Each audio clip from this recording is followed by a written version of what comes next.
Hi, so in this session we will talk about the three goals of security, namely availability, confidentiality, integrity. The CIA actually forms the basis of information security. We will go now and give definitions for these three goals of security. As I told you, the main problems that crop up because of security are due to people not understanding the definitions of different terms, terminologies that are involved.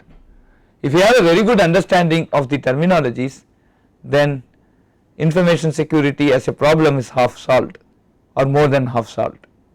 So at every stage we will spend some time to understand each of these terminologies in great detail, and we will come out with very close accurate definitions for these terminologies. So let us start with the defining confidentiality, integrity and availability. All these three form the basis of information security, and they are the information security goals, and we will now go and define this taxonomy. First, let us look at confidentiality. In other words, in raw words it is called privacy. So different questions come up when we just look at confidentiality. How do we go and define confidentiality? The definition of confidentiality comes from answering these three questions: what needs to be protected, how much protection is needed, and for how long should we protect it. Now when we look very interestingly on what needs to be protected, we say it is personal information. It is not just personal information, it can be privileged information, it could be business secrets. Interestingly, it can also be geological or environmental information. So what is so important about geological? Recently there was a newspaper article which said that a criminal actually hired a building that was close to half to 1 kilometer away from the half to 1 kilometer away from the bank, from a bank. He actually dug a tunnel from that empty house, and he went and he dug the tunnel till the safety locker room of that bank, and he was able to go break open the safety locker and get away with the jewels. So this is essentially a geological information, an environmental information, that there exists a house which is a old one, which is, and that one can dig a tunnel from that house close to half a kilometer and reach exactly a spot inside the bank in which the safety lockers are there, and then to get off. It is essentially a very important information about the bank, about the structure of the bank that was made available to the criminal, and so that information is essentially a privileged information because the leaking out of that has really created a loss of wealth to the bank. Ocean 11, Ocean 12, Ocean 13, these are a series of movies. In one of the movies they wanted to have an access to a very highly protected data center, say 6 to 7 tiers of security, but they knew that when there is an earthquake, then some safety access control, some access control systems inside the data center would not function.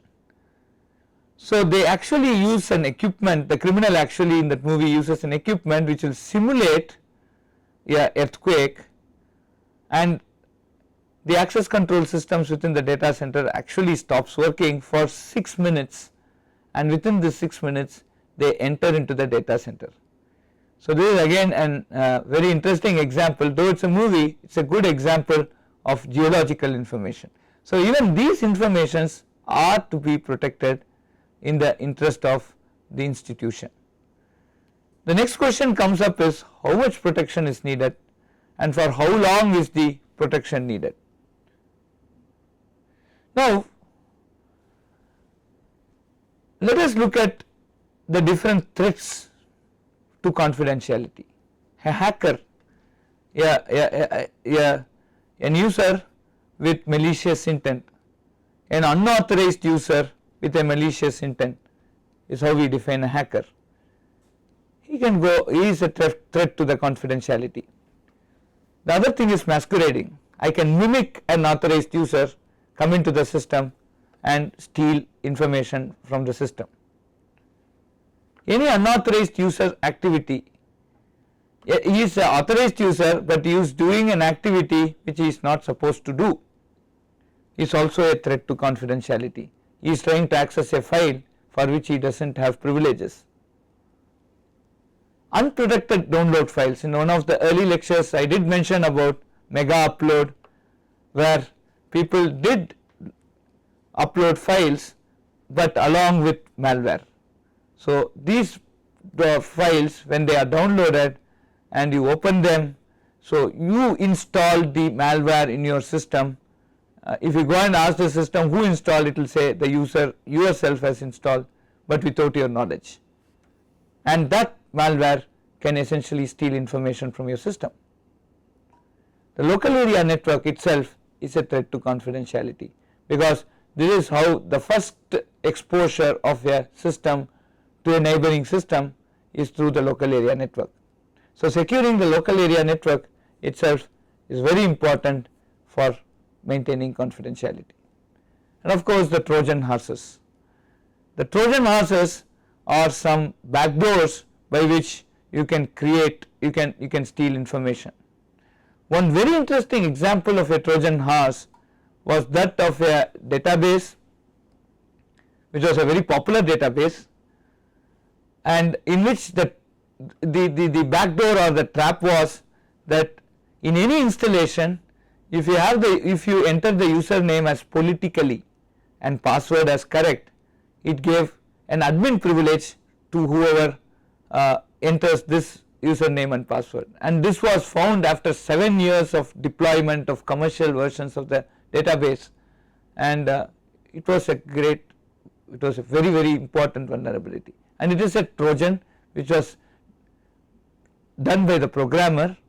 And if you look at several millions of lines of code, it is very, very difficult for somebody to actually find out that such a Trojan exists by inspecting a source code, and this has led to vulnerability where someone gets an administrative privilege into a database by doing this. So this is a very well quoted example of a Trojan horse.